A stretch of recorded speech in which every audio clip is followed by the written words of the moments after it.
Now, I'm not saying that television sets are of the devil and you ought to throw your TV away. I'm just saying almost everything that's on it is not going to lead to your joy.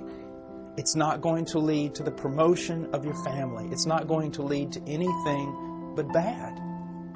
It's just true. And you can memorize Scripture 20 hours a day, but if you sit down and just watch a little bit of that stuff that's on there, and the ramifications are unbelievable.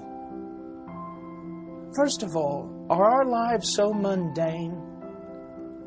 Are they become so truncated, and are they in such a rut that we've got to watch other people do make-believe because our lives don't have enough in them to even muster up interest?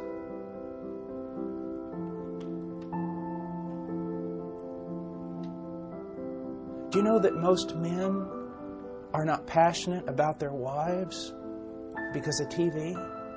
And it's not because of football. It's because their wives are being compared to something, someone on that television set that's not even real.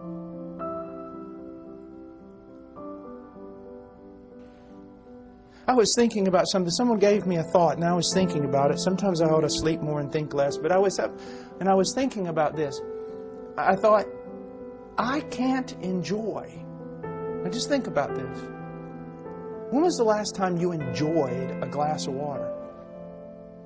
We can't enjoy a glass of water because of all the artificial things that have been given to us. Think about that for a moment. The Coca-Colas and the soft drinks and the everything else. We need those.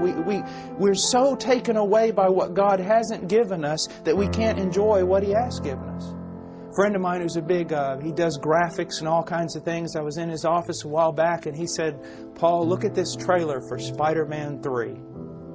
So it was like a 40-second trailer of Spider-Man 3. And he clicked that thing on, and I mean for like 40 seconds. I mean, I was being bombarded by everything you could possibly... it was really amazing.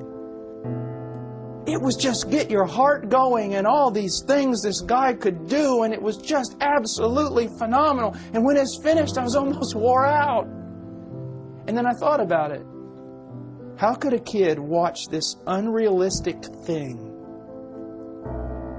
and then appreciate walking through a wood with his father? Something is being put before our minds that's totally unrealistic. It is a lie. It's a lie about reality. Many of you are not happy with what you've got because you don't have what you see on TV, and you don't realize that what's on TV is a lie. Life's not supposed to be like that. So it's not just the thing you see some things that are pornographic, but your whole worldview is just warped. To be happy, you must be like this. To be happy, you must be like them. To be happy, this must happen in your life. And because it doesn't, in real life, people get old, they get ugly, they get sick, things fall apart, things don't work right.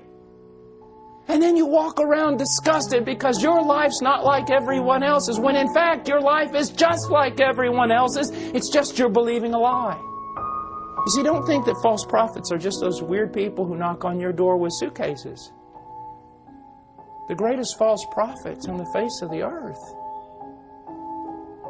The network. The network.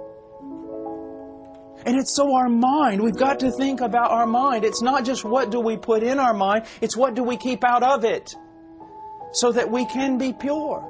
And purity is not this pietistic, Catholic, separatist thing. I'm talking about pure so that you can love your wife madly. I'm talking about pure so that you can wrestle and run with your children. I'm talking about pure so that you can laugh with all the fullness of your heart.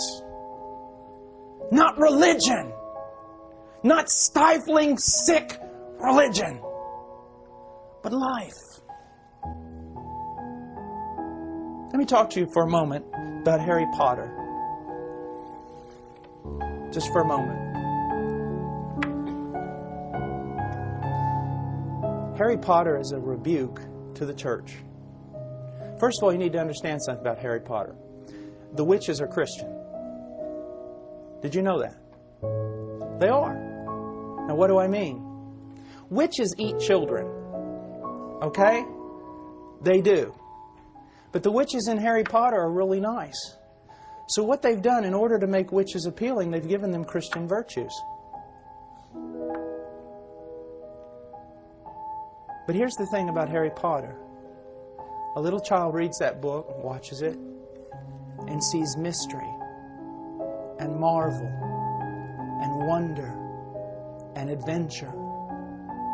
Something to live for, to die for, something to be, something to experience, something to live out. And then you take them to church on Sunday.